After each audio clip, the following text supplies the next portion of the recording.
Bergara udalerri euskalduna da, UEMako kide, eta beraz Bergarako udalian eguneroko lan jarduneko hizkuntza euskara da, eta hala da urte askotako lanaren ondoren. 85. urtean ja lehenengo herri aintzindaritzetako izan zen euskara plan bat udalian martxan jartzen, eta urte askotako lanaren ondoren esan bezala funtzionamendu hizkuntza euskara da, eta ekimen honekin bilatzen genuen gainera hortan errotzia eta indarguniak topatzea aurguniekin batera horrek hobetze aldera.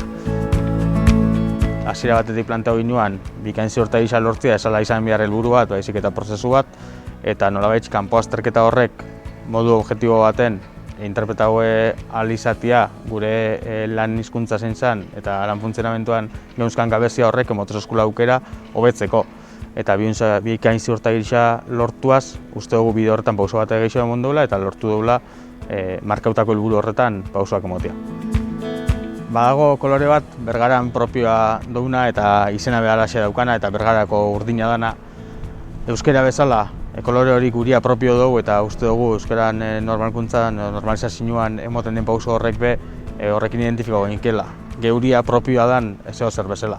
Bergarako enpresa eta erakundiak badabitz euskaren normalizazioan pauso handixak emonez, eta ikusi besteik ez dago azkenengo euskara aldixan eukitzen dabitzen parte hartzea. Esan beharrik ez dago alabe, eremu sozioekonomikoa badala erronka handixenetako bat daukana euskaren normalizazioan, eta horretan pausoak emoten jarraitzu beharra eukiko dugula guztiok. Ez bestela, eremu soziokulturalean uste dut euskararen egoeria eta osasuna oso ona dela, eta pausoak emoten jarraitzen dugula zentzu horretan be.